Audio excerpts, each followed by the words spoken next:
Bonjour, je m'appelle François Chénier et j'ai joué Mario le serveur. Vous écoutez le balado des dangereux. On ressort de 2002, un film québécois peu fameux, puis on parle aux gens qui étaient dedans. On retourne en 2002, l'année où il y avait le Pepsi bleu, c'est le balado des dangereux. Mesdames et messieurs, bonjour ou bonsoir et bienvenue à un autre balado des dangereux. Oui, ce balado qui continue encore.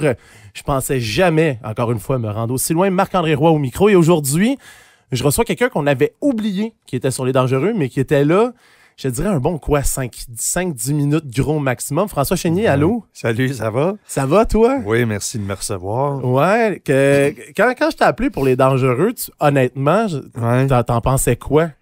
Ben, pour le balado, là, en fait, ouais. Ben, la preuve est dans ma réponse. Je pense que ça m'a pris 1 an et demi de répondre. Fait que, au départ, je pensais que c'était un peu une joke, puis tout. Puis là, je t'ai vu sur un autre podcast, puis là, j'ai dit, OK, non, il est sérieux, il y a pas de mauvaises intentions, mettons. Puis là, ça a pris un autre 6 mois et me voilà. C'est un peu long, mais c'est mon rythme. Désolé. Donc, merci d'avoir accepté de te prêter au jeu du balado des dangereux. On va commencer ça tout de suite. Les dangereux, avant les dangereux, François Chénier faisait quoi? Avant les dangereux... Donc, on est 2001, fin 2001, début 2002. Ah, ouais, hein? Ouais. Mais j'ai l'impression que c'était à peu près en même temps que Radio Enfer. Puis, ouais, ben c'est ça. Non, c'était la fin. C'était la fin de Radio Enfer qui avait commencé 93, je pense. Ouais, c'est ça. 93-94, les tournages. Fait que je faisais Radio Enfer avant Les Dangereux. Avant Radio Enfer, j'ai fait Watatata. Puis avant ça, moi, j'ai été chanceux. J'ai commencé à 13 ans. J'ai fait des petites affaires à gauche, à droite, là. Pas énormément, mais à chaque année, j'avais un petit contrat comme ça. Puis dans la vingtaine, ça s'est mis à aller un petit peu mieux. Alors, Les Dangereux, c'est arrivé un petit peu après Radio Enfer. Puis, dans le fond, toi, après Radio Enfer, est-ce que tu avais des projets ou il y avait seulement ça qui était apparu? Après Radio Enfer, il y a eu une courte période où je jouais un petit peu dans Ramdam. Oh! Ouais. À mon grand étonnement, je faisais un prof. Ah, ça, c'est drôle. Ouais, ils m'ont appelé, puis dans ma tête, je suis encore un étudiant. Là, je suis arrivé, puis ils m'ont dit, tu vas faire le prof de je sais pas quoi. J'ai dit, what the fuck? Et puis, c'est comme ça que ma carrière a changé. J'ai commencé à jouer des jeunes adultes, comme dans Les Dangereux, Mario, le jeune adulte. C'est vrai, ça. Ouais, Mario, ouais. Puis, dans le fond, le projet de Dangereux est apparu comment dans ta carrière? Ben, c'est parce que le Radio Enfer, l'instigateur de ce projet-là, à l'époque, c'était au Canal Famille, c'était Louis Saya. Oui. Louis Saya, qui est un réalisateur, auteur québécois. Puis Louis, écoute, c'est devenu un chum de toute la gang de Radio Enfer. Louis a été là les 3 premières années de Radio Enfer, mais on s'est toujours vu par la suite. On savait dans quel bar il se tenait. Puis, ça, c'est drôle. Ouais, on allait prendre des bières avec Louis puis tout ça. Et Michel Charette, le comédien Michel Charette est un peu un des acteurs fétiches à Louis Saya. Il n'y en a pas beaucoup, là. Il y a Marc Messier qui est son acteur fétiche. Et il y a aussi quand même Michel Charette qui a joué dans presque tous ses projets. Tous ses projets à partir des années 90, bien sûr. Fait que Michel était pressenti depuis longtemps pour faire le frère à Stéphane Rousseau dans le film. Puis un soir chez nous, Louis m'appelle, puis il est crampé, puis il disait, je viens d'écrire un personnage qui se fait frire la face dans un wok asiatique. Puis il dit, j'ai rien que toi dans la tête. Fait que moi, j'ai dit oui, c'est sûr. Un jeune comédien, tu veux travailler, puis c'était trippant comme projet. Louis, c'était un chum, tu sais. Quand un chum t'appelle comme ça, tu dis oui, tu sais, sans savoir du tout à quoi t'attendre. Puis toi, dans le fond, ton tournage était plus court que les autres. Ça s'est échelonné sur combien de temps à peu près? Une journée, mais une journée pleine d'heures supplémentaires. Il y avait beaucoup de cash sur ce film-là. Ah ouais? Ouais. C'est vrai, oui, 7.2. 7.2, puis 7.2 là, il paraissait, tu sais, c'est-à-dire que dans l'horaire, une journée de tournage, ça doit pas dépasser 12 heures, incluant les heures de repas, là, tu sais. Après ça, t'es en heures supplémentaires. Puis moi, j'avais tourné toute la journée la scène où je me fais frire la face par... comment il s'appelait, le personnage du chinois méchant? Ah, Brad. Ouais, par Brad. Donc, je me faisais frire la face dans le wok par Brad dans la journée. Après ça, on soupait. Il tournait 2 scènes et dans une ruelle, il tournait la scène où un personnage fucké essaye de me tirer puis qui tire n'importe où, mais qui réussit même pas. Là. Il essaye de en fait, il me vole le cash que je m'en allais... je pense que je m'en allais faire le dépôt avec ce cash-là. Là. Ouais, c'est ça. Je pense que c'est une rançon, quelque chose. C'est une dette que tu devais, puis tu t'es fait voler la dette. C'est ça. C'est lock fou, c'est ça. C'est ça, exactement. Donc, cette scène-là, on l'a tournée vraiment 3 heures du matin. Donc, c'était l'équivalent de à peu près 2 jours de tournage. C'est ça. J'ai fait pas plus que 2 jours là-dessus, ouais. Puis ton expérience sur le plateau des Dangereux, ça ressemblait à quoi? C'était pas différent d'autres plateaux que j'avais fait. C'était juste un petit peu plus glamour. Glamour dans quel sens?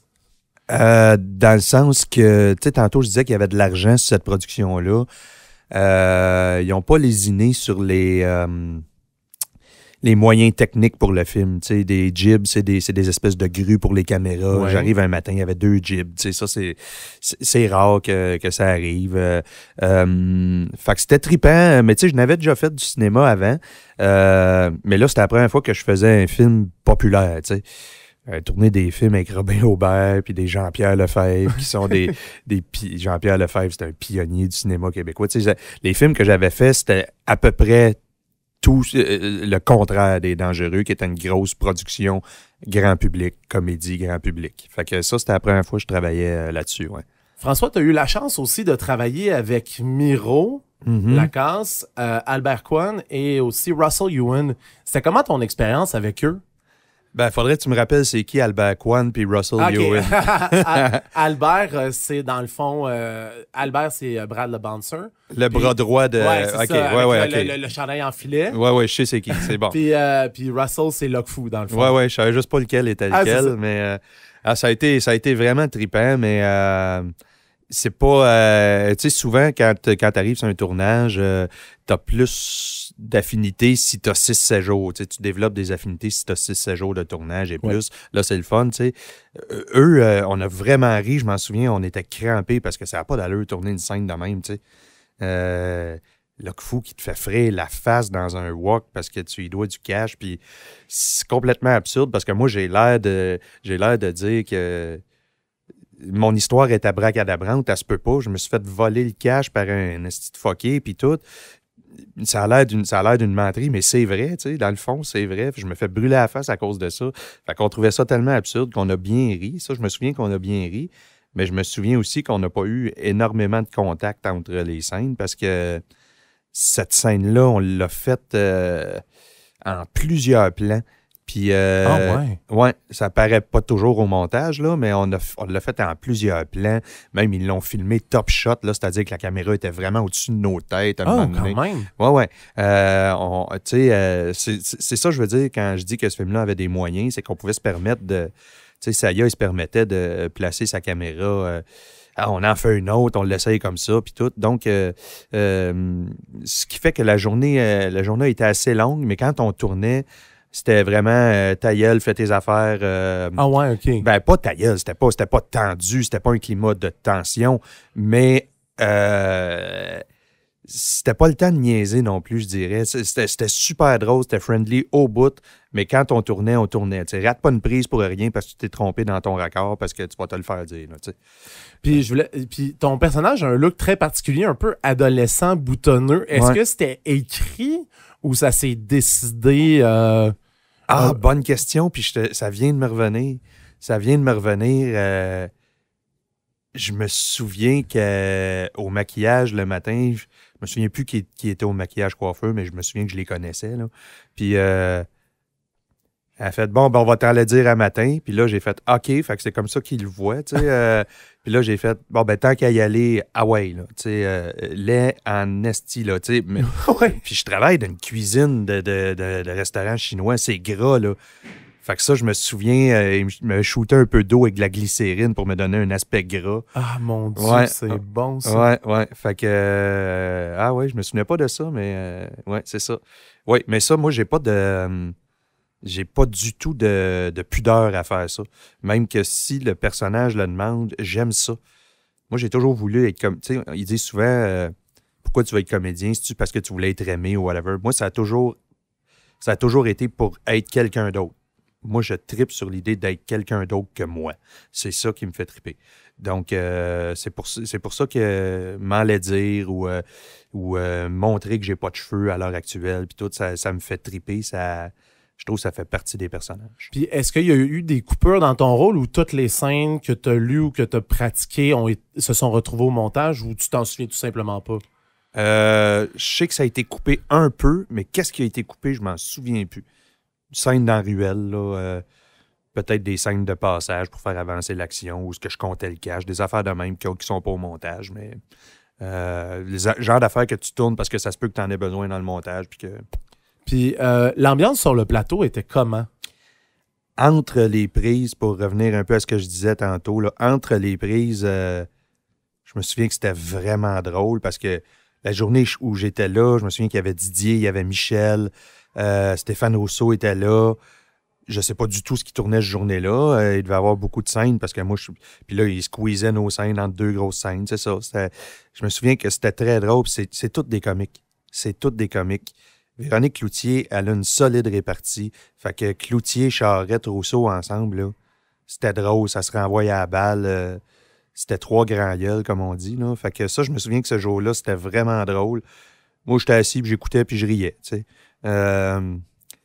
Mais l'ambiance... Tu veux que je te parle de l'ambiance de tournage en général? Oui, en général. Là, on va y aller. Ben, comme c'était un gros film, tu sais, il y avait Richard Goudreau, qui était pas mal le plus gros producteur à ce moment-là.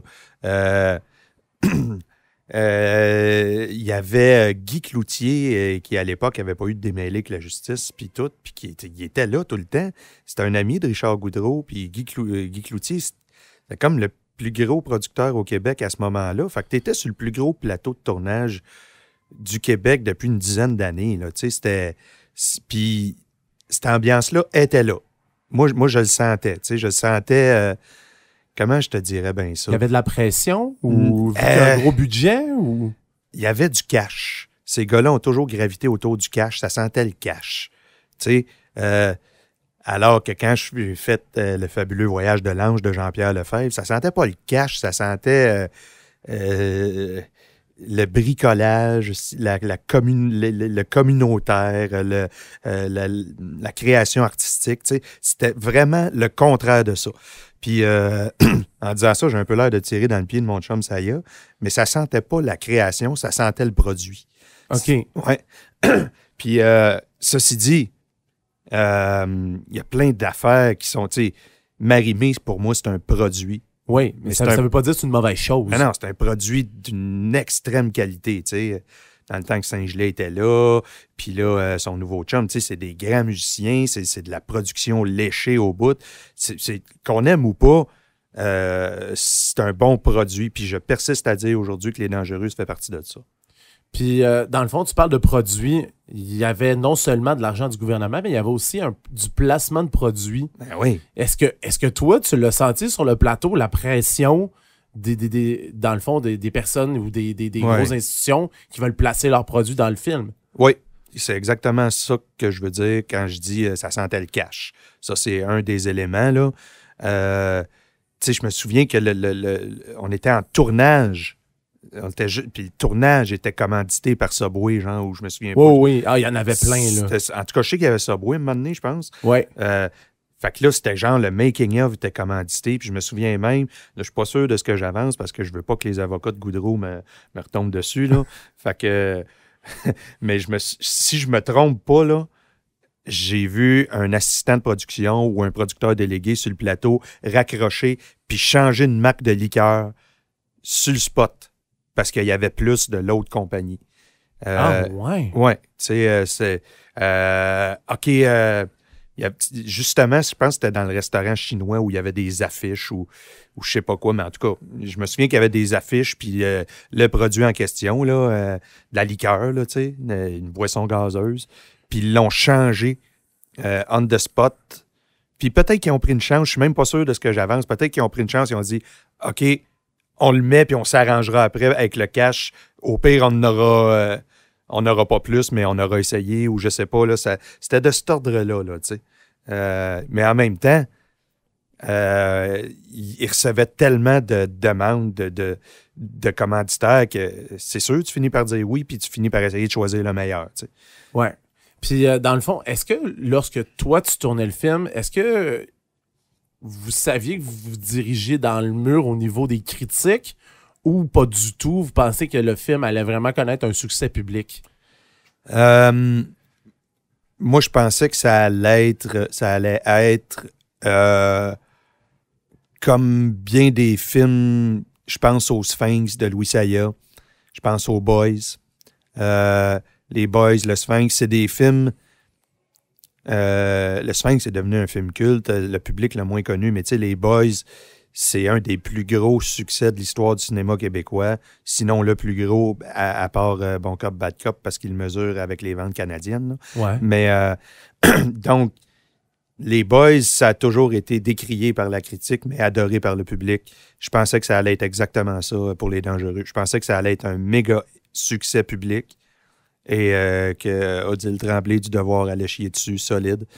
C'est ce qui est arrivé dans le cas du Devoir. C'est exactement ça qui est arrivé. Oui, c'est ça. Mais non, Odile Tremblay n'a jamais aimé l'œuvre de Louis Saya. Là, c'est clair, c'est quasiment de l'acharnement. Là, mais est-ce que tu sais, en tout cas, la rumeur que moi, dans le fond, depuis le début du podcast, se trame, dans le fond, il y a une rumeur à ce sujet-là.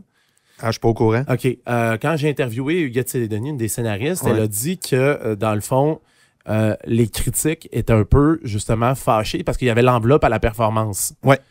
Puis, étant donné que Richard Goudreau et Louis Saya ont eu un succès avec les Boys 1, 2, 3, ouais. auraient eu un très gros chèque pour faire Les Dangereux, et ça, avant même d'avoir vu c'était quoi le scénario, il y avait déjà l'argent. Ouais. Puis, selon les rumeurs, encore une fois, j'ai rien confirmé, il y aurait eu une genre de vendetta de la part des critiques qui ont dit que peu importe le film que Saya et Goudreau allaient sortir, la critique allait le descendre. Est-ce que toi, ça te surprend d'entendre quelque chose comme ça? Non, je suis pas surpris, mais c'est important de spécifier pour ceux qui écoutent que les bonnies à la performance, c'est un système qui existait, je ne sais même pas s'il existe encore, mais ça, c'était tout à fait légal. Là. C'était pas de la crosse, ce système-là. Là. Oui, puis je pense que ça a commencé en 2000 à peu près avec, justement, c'était le début, les premiers balbutiements de cette enveloppe-là. C'est ça. Puis pour ce qui est de la rumeur, je sais pas si c'est vrai, je sais pas si c'est faux, mais je serais absolument pas surpris. T'sais. De toute façon, je suis à peu près certain que ça s'est dit. J'ai pas de preuves, là. Mais tu sais, j'ai déjà été sur le jury pour le Festival du cinéma québécois. Puis c'est sérieux, le jury. Là. Faut pas que tu sois cave puis que tu arrives là partial, sans aucun recul. Là. Et c'est ce que j'ai vu. Là. Je suis arrivé sur le board, sur l'espèce de chambre de consultation qu'on appelle. Oui. Puis là, on discute, puis on détermine qui va être en nomination. C'est quand même important, là. Oui. Je suis arrivé, puis il y avait cette année-là un gros film populaire que je nommerai pas. Oui, je peux le nommer. C'était le film de Louis Morissette. Puis il y a des gens... Le Mirage? Oui. OK. Il y a des gens... On s'assoit, on n'a pas commencé à parler encore. Puis il y a des gens qui disent « Bon, on s'entend qu'on donne rien au Mirage, hein, s'il vous plaît. » Ben voyons donc. Oui, ça commence comme ça. Tu sais, moi, j'ai pas capoté sur le Mirage, mais il y avait des affaires là-dedans. Entre autres, la performance de Christine Beaulieu, la direction photo. Il y avait plein d'affaires là-dedans qui étaient du super beau travail. Puis, bon, tu vois, fait que ça ne m'étonnerait pas du tout que les critiques aient fait ce chemin-là. Ceci dit, c'est de la pure spéculation, on n'a pas de preuves, mais est-ce que je serais étonné? Non. Est-ce que les films grand public partent déjà avec une prise? 2 prises. 2 prises, tu penses? Ouais. Ah oui? Ouais. Comparativement au drame ou au film d'auteur? Oui.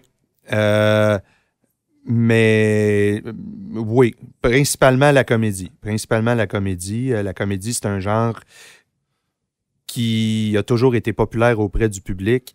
Puis si on regarde dans à peu près n'importe quelle civilisation, puis n'importe quelle culture ici en Europe, pour moi, la critique se situe souvent à gauche du courant populaire. Puis c'est correct. C'est pas une critique que je fais, c'est un constat. C'est souvent ça. Puis dans le fond, toi, avant la sortie du film, est-ce que tu as pu voir une copie de visionnement ou Non. est-ce que t'as pas assisté à un visionnement test, rien? Pas en tout. OK. Est-ce que tu étais là à la première? Oui. T'étais là? Ça, oui, c'était à la Place des Arts, Oui. je pense. Oui, je me souviens du lieu. Je me souviens du party après. Parce que le tout Montréal Jet Set était là. Ça, c'était capoté. Ça, c'est trippant. Ça, c'était vraiment trippant. Là. Ce trip-là alentour des Dangereux, là, qui a duré le temps de la promotion jusqu'à ce que le film sorte puis que les gens disent que c'était de la merde. Puis quand tu dis le Jet Set, on parle de quoi comme Jet Set québécois? Ben, je me souviens que tout le monde était là, tu sais. Un des producteurs du premier petit film que j'ai fait quand j'avais... la première série que j'ai faite, pardon, quand j'avais 15 ans, il était là, tu sais. C'était le réalisateur François Bouvier. Il était là, tu sais. C'est pas son genre de cinéma. Il était là. Tu sais, t'avais autant, genre, Micheline Langto que Pierre Marcotte. Tu sais, ça, c'est bon. Ben, je dis n'importe quoi, là, mais je me souviens que c'était... il y avait... Ouais. Je me souviens pas que Pierre Marcotte était là, mais... Puis dans ce souper-là, dans cette première-là, le mot général, c'était quoi qu'on disait par rapport au film? Est-ce que tu as un souvenir? Non, puis j'aimerais ça, avoir un souvenir, parce que j'ai le sentiment que moi, je m'étais dit, OK, c'est pas super bon. Puis, En l'écoutant, tu t'es dit ça? je pense que oui. OK. Je sais, en fait, je sais très bien ce que je me suis dit, c'est j'aurais aimé ça qu'on aille ailleurs que dans le film de Rançon. Dans le sens que je trouve que c'est un super bon scénario. Il y a des lignes écœurantes, il y a des... Non, c'est pas un super bon scénario, mais il y a d'excellents dialogues. Saya a toujours été un grand dialoguiste, puis les gens qui avaient engagé aussi. Je trouve que mais que l'idée de base, je trouve qu'on l'avait vue et revue. Puis que c'était un peu l'univers de Saya, les producteurs véreux, comme le rôle de Marc Messier. Ben avant ça, tu l'avais, un producteur véreux. Marc Messier dans Les Boys, c'est un genre de producteur véreux. Oui, aussi. c'est vrai. Dans Le Sphinx, non, il y a un producteur véreux, mais c'est pas Marc, là. Mais tu sais, cet univers-là de Saya, moi, je le connaissais. Saya, il a toujours ri des crosseurs, tu sais. Ouais, OK. Ce qui fait qu'il y a beaucoup de crosseurs dans son film. Puis que dès les premières scènes des Dangereux, on a affaire à des crosseurs qui veulent crosser un crosseur. C'est bon. C'est bien résumé. C'est ça. D'après toi, il aurait fallu faire quoi pour avoir un meilleur produit final? Parce que tu dis que c'était pas bien bon. D'après toi, qu'est-ce qui Je dis pas que c'était pas bien bon. D'après moi, ce qui fonctionne pas, justement, c'est... puis tu sais, je me souviens même plus au complet du film, mais elle se fait enlever, on le sait que ça va bien aller, mais on le sait qu'il va y avoir des embûches à cause de son frère maladroit, puis tout, tu sais, me semble qu'on voit tout venir. C'est juste ça qui me dérange. J'aimerais ça, à un moment donné, dans ce genre de film-là, qu'il y ait des scènes que tu fais, voyons, pourquoi ils ont mis cette scène-là? Tu sais, qu'un personnage se couche le soir puis qu'il file pas puis qu'il se mette à brailler sur sa journée, ça nous sortirait de la ligne qui est, d'après moi, déjà tracée. C'est un exemple que je donne, là, ça peut être n'importe quoi, mais tu sais, j'aime ça apprendre quelque chose sur un personnage à un moment donné qui fait « Ah, calvaire, OK, c'est pour ça qu'il agit comme ça » ou un détail de la vie du personnage que tu montes dans une scène qui sert pas à grand-chose, mais qui ajoute juste un petit peu puis qui nous fait sortir de « Voici, je vais te donner un film tout cuit dans le bec. » OK, c'est ça, tu t'aurais préféré un peu plus de profondeur. Je pense que oui. Des personnages. Ben, c'est pas juste la profondeur. Okay. Moi, j'aurais j'aurais aimé ça un peu plus d'effet surprise. Tu sais, quand j'écris au théâtre, je suis loin d'écrire des chefs-d'œuvre, là. Il n'y a pas tant de profondeur dans mes shows de théâtre d'été, mais quand j'écris avec Michel Charette, on essaie toujours de mettre un élément qui nous sort de la zone de confort, un élément qui nous amène dans une sphère qu'on ne soupçonnait pas. C'est pas ça la pièce, mais il y en a un petit peu dans la pièce. Puis je trouve qu'il n'y avait pas ça dans Les Dangereux. OK. Et là, toi, tu as vu le film. Le lendemain, les critiques sortent. Ouais. Toi, comment tu as accueilli ces critiques-là? J'avais de la peine pour mon chum Charette. Ah ouais? C'est tout. C'est tout. Moi, encore aujourd'hui, je trouve pas que je peux dire que je fais partie de ce film-là parce que j'ai 2 scènes qui sont importantes dans le déroulement de l'histoire, mais tu sais, ça aurait pu être n'importe qui joue ça. Je veux dire, il aurait pu être assis dans un bureau puis parler du personnage, que le film aurait existé pareil. Tu comprends ce que je veux dire? Donc, pour moi, alors que le personnage de Guy Nadon, tu peux pas l'enlever, tu peux pas... Ça, c'est un personnage important, tu sais, dans le film. Moi, je trouve pas que je suis un personnage important. Je trouve que j'ai juste été chanceux de faire partie du projet parce que c'était vraiment trippant à tourner, puis tout le buzz. Puis en même temps, tu continues d'apprendre ton métier, tu sais, parce que ça n'a tellement pas été un succès que tu fais « OK, ce métier-là est aussi construit d'éléments comme celui-là. » tu sais. Fait que, ouais, c'est une belle expérience pour vrai. Là. Est-ce que tu as trouvé que la critique était trop sévère par rapport au film? Oui, je pense que...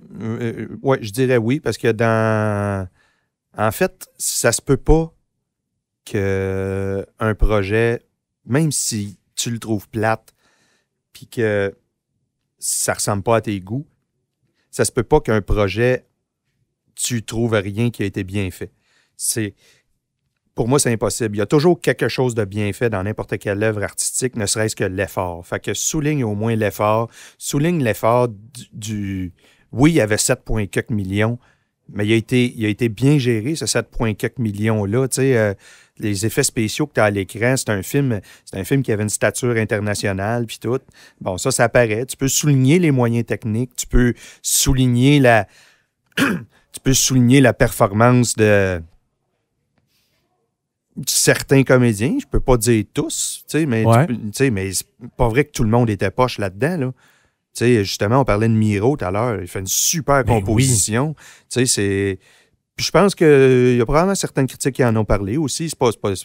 C'est juste... je suis toujours un peu déçu par la critique en général. Fait que là, c'est sûr que ça n'a pas aidé. Mais en même temps, il y a un point sur lequel je suis d'accord, c'est pas un grand film. Alors, puis c'est un film qui avait des grandes ambitions et des grands moyens, mais c'est pas un grand film. Ce que j'ai remarqué par rapport à la critique aussi, c'est que j'ai remarqué que dans les grands centres, disons Québec, Montréal, on a vargé sur le film. Mais pour dire, là, c'était virulent, c'était quasiment de l'intimidation à la limite. Puis j'ai remarqué que dans les quotidiens de région, il y avait une critique beaucoup plus nuancée. Ouais. Est-ce que ça se sent aussi dans certains projets que tu as travaillé qu'à Montréal, c'est plus sévère, mais en région, ça l'est moins dans les critiques? En ce moment, hier soir, en fait, Oui. j'étais au Casino de Montréal parce que je fais la mise en scène d'un spectacle qui s'appelle Noël, une tradition en chanson. C'est vraiment un spectacle... tu sais, les Marie-Michel Desrosiers, Marie-Denise Pelletier, nos plus grandes interprètes qui chantent Noël. Hier, on était à Montréal.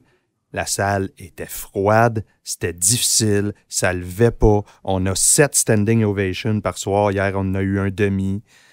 Ladies Night, vous remarquez, on joue quasiment plus à Montréal. C'est assez rare. C'est pas juste une affaire de critique. On dirait que les gens de Montréal, c'est beaucoup plus difficile de remplir nos salles. Je te parle spectacle puis théâtre. Puis je pense que c'est la même chose au cinéma. C'est reçu à Montréal, Québec un peu moins. Québec, quand ils sentent que ça vient de Montréal, ils vont fesser, là. Mais Montréal, c'est un terrain très hostile pour la création québécoise, quelle qu'elle soit. Mais est-ce que tu as une explication pourquoi? As-tu ta petite idée? Oui. Moi, je pense que le fait que Montréal soit une ville franco-anglo, ça fait d'elle une ville quasiment biculturelle. même si les cultures se métissent beaucoup, là, ça, c'est pas ce que je dis, mais il y a comme 2 cultures à Montréal, puis c'est pas une... On se regarde beaucoup parce que tout se fait à Montréal, mais on dirait que c'est jamais pour les Montréalais qu'on le fait. On a juste le regard montréalais sur l'espèce d'industrie qu'est la télévision puis le cinéma, tu sais. Fait que ce regard-là, il est très montréalais. Ça a toujours existé, autant au niveau de la critique que du public. On remplit pas nos salles de Ladies Night quand on les a remplies pendant longtemps, là, mais je te dirais que ce phénomène-là est assez nouveau. Il y a une dizaine d'années. Là. Depuis une dizaine d'années, on joue beaucoup moins à Montréal parce qu'on vend moins de billets. Les gens vont aller à Laval, vont aller au 10-30, vont aller à Longueuil, vont aller à Saint-Eustache.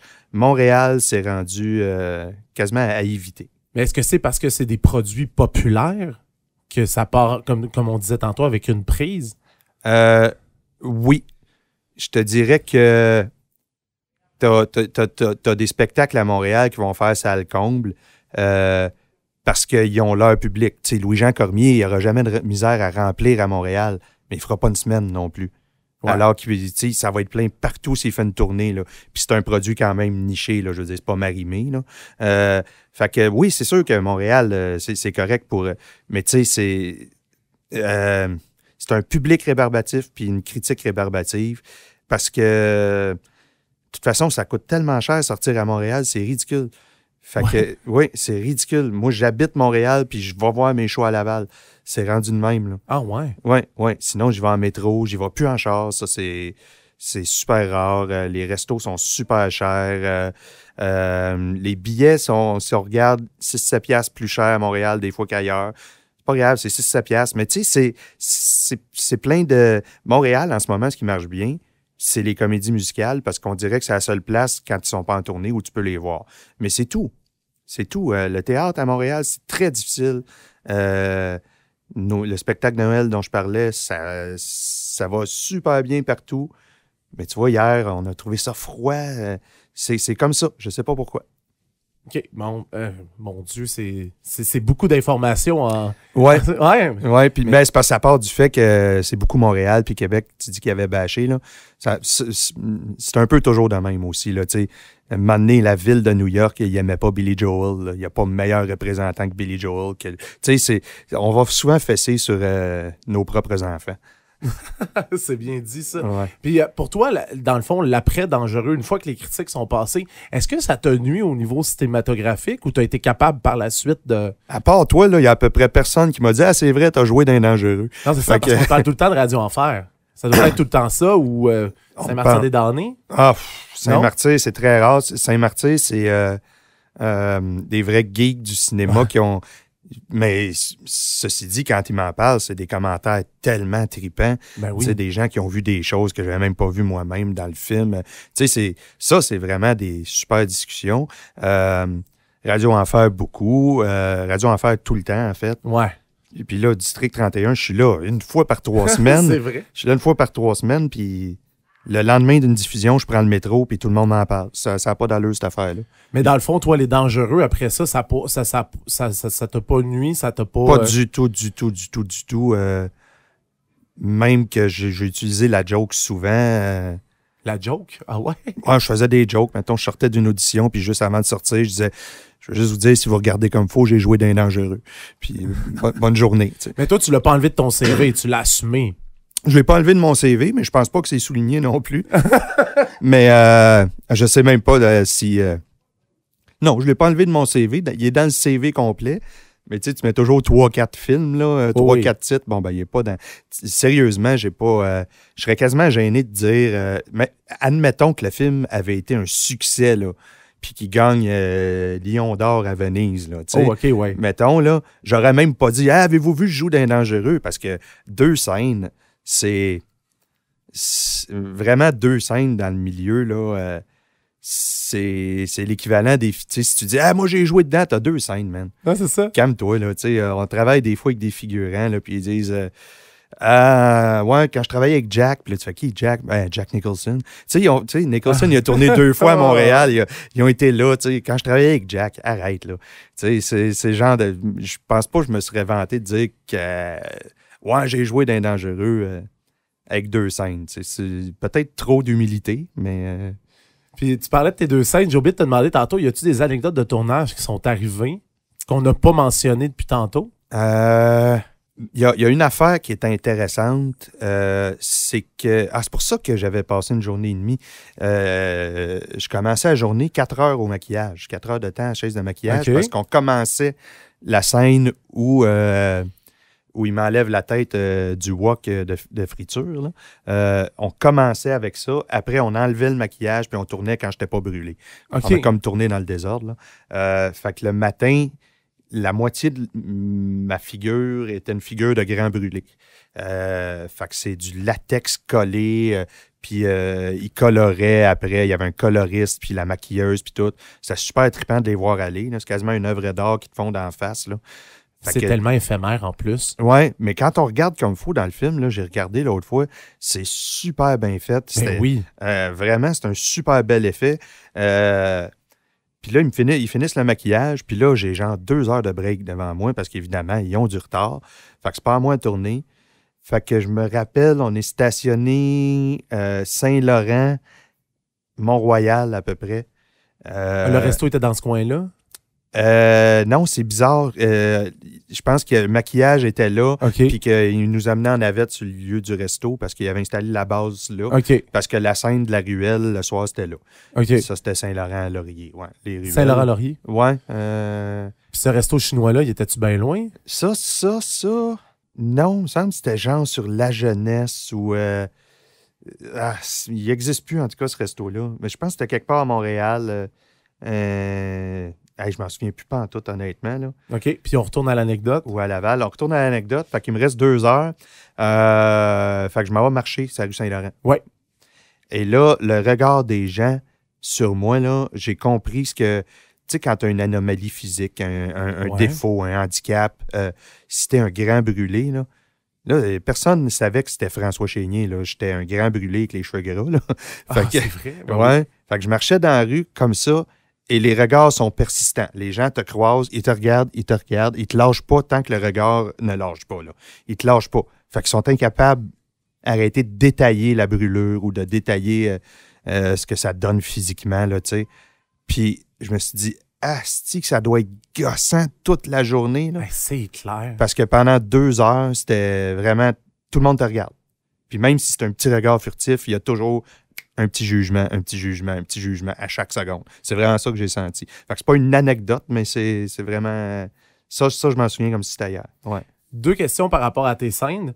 Je voulais savoir, la scène du wok, comment ils ont fait pour tourner, pour donner l'impression que c'était chaud alors que ça ne l'était pas? C'était quoi c'était quoi la substance que tu avais dans le visage? Est-ce que tu te souviens?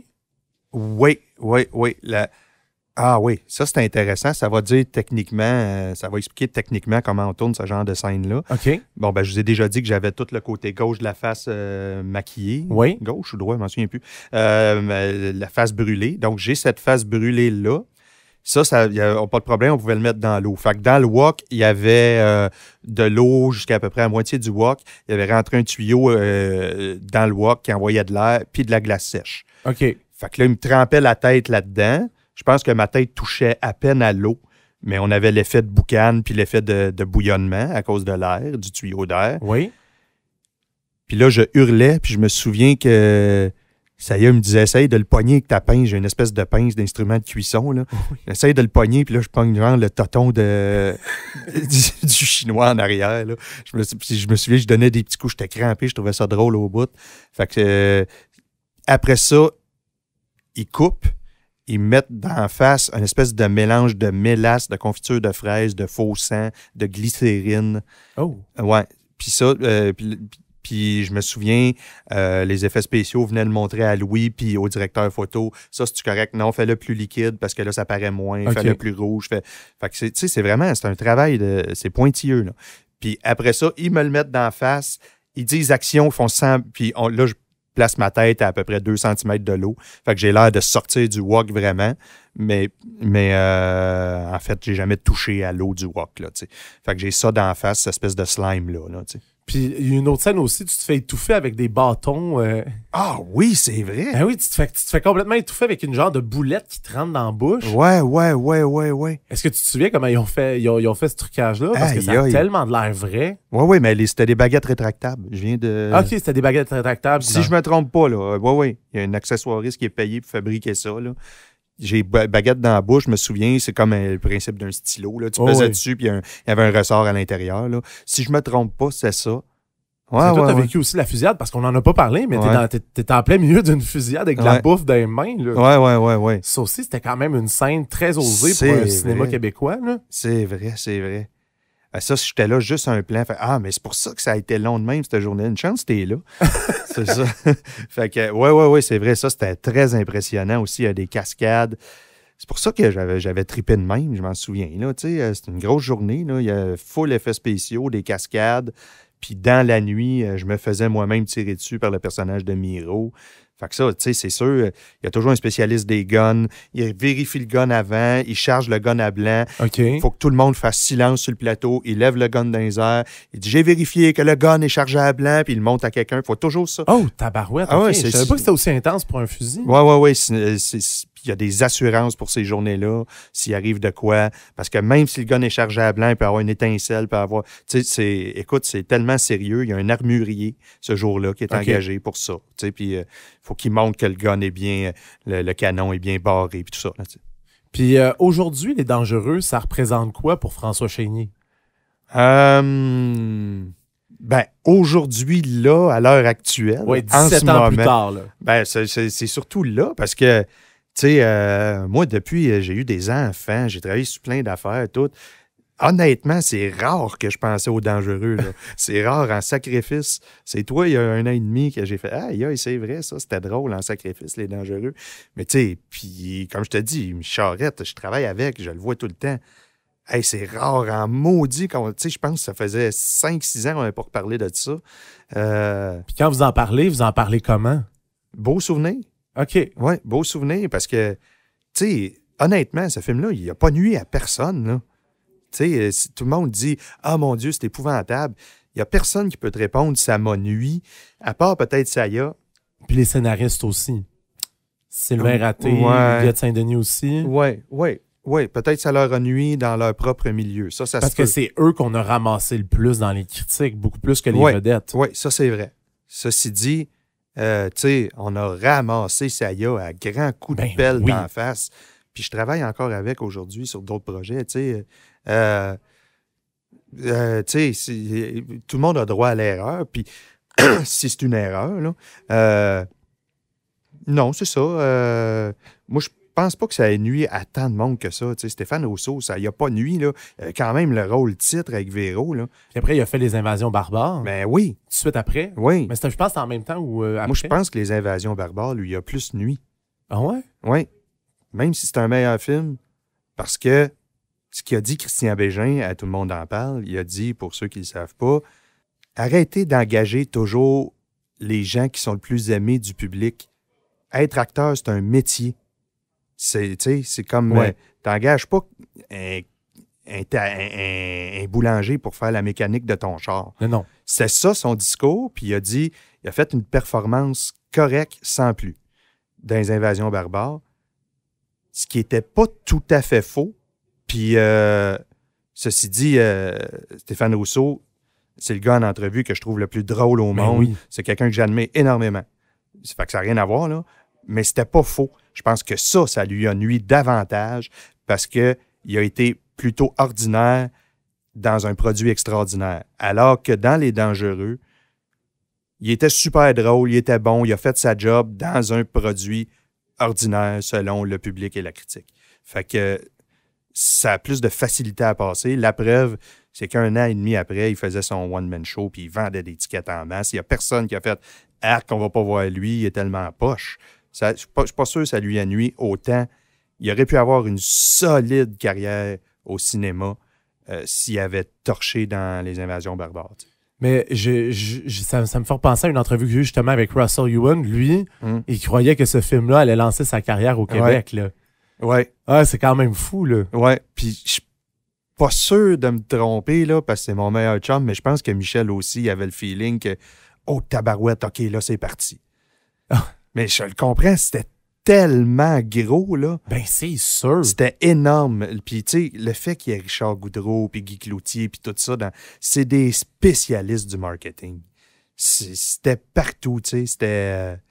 écoute, c'est ça, c'était partout. Fait que, à un moment donné, tu te dis, ben, coudonc, c'est vrai que c'est big, tu sais. Tout le monde se dirait ça. N'importe qui se dit ça, tu sais. Puis en terminant, en terminant le podcast, je demande toujours la même question à mes invités. Est-ce qu'il y a quelque chose sur les dangereux que t'as pas dit que t'aimerais, genre, sortir de ta tête, puis après ça, on passe à autre chose? Non, pas vraiment, mais ce que j'aurais le goût de dire, c'est ce que j'ai un peu déjà dit, c'est que ça m'énerve quand on ramasse ces films-là sans nuance. Parce que ça arrive à plein de produits culturels québécois qui meurent dans l'œuf parce qu'il y a une séance de bashing qui se fait. C'est ça, je trouve ça... Puis, tu sais, il y a des produits qui sont sur le bord de sortir, puis je pourrais te dire, il va y avoir une séance de bashing, tu n'entendras plus jamais parler de ça. Puis, ce bashing-là, ça fait autant de la part des critiques que des jeunes aujourd'hui, tu sais... il y a un film qui a été fait récemment sur la possible fin du monde avec des jeunes. Là. Je me souviens plus du titre. Oui, j'ai la pochette en tête. Il y a même une bombe avec un cordon. Ouais, c'est ça. Ouais, c'est ça. Ouais, mais je me souviens plus. Je suis sûr qu'il y a du super bon stock dans ce film-là. J'ai vu des extraits, c'est des bons jeunes, sont créatifs. Mais les jeunes disaient, ça parle pas comme nous autres. Là. Il y a eu une séance de bashing sur le film. C'est pas vrai que ce film-là il est mauvais, tu sais. Fait que ce que je retiens des dangereux, ou ce que j'ai jamais dit, c'est ça m'énerve cette attitude-là face à un produit. Si tout le monde s'entend pour dire que c'est mauvais, OK, disons juste, c'est mauvais, arrêtons de bâcher. Mais tu penses, dans le fond, que c'est prévisible, les réactions avant même que le film sorte? Tu peux te tromper, mais oui, c'est prévisible. Je peux te dire ce que le public va dire du prochain film de Micheline Langto, sans même qu'il soit écrit. Parce que c'est tellement prévisible, c'est tellement... On dit toujours la même affaire. Quand c'est un produit populaire, on dit c'est facile, il n'y a pas de substance, puis c'est mal fait, puis ils ont engagé juste des vedettes pour faire du cash. Puis quand c'est un film de Micheline Langto, on va dire c'est long, c'est pénible, ils engagent des acteurs qu'on connaît pas. Maudit cinéma québécois toujours en train de brailler sur notre sort. C'est toujours ça. C'est toujours ça, à peu près toujours ça. Puis il faudrait faire quoi pour changer ça? Ce que je disais tout à l'heure, tu sais, essayer de surprendre le monde dans ce qui est ce qui est la matière de base, c'est-à-dire l'écriture. Mais je dis pas que c'est une solution puis que j'ai la solution, mais c'est ce que je pense. François Chénier, merci beaucoup d'être prêté encore une fois au jeu du balado des dangereux. C'est très agréable. Vous avez écouté le balado des dangereux, un concept pensé, animé et produit par Marc-André Roy. L'habillage sonore a été réalisé par Dominique Hamel. Pour ne rien manquer des tout derniers développements du balado des dangereux, rendez-vous sur la page Facebook officielle de l'émission. C'est le balado des dangereux.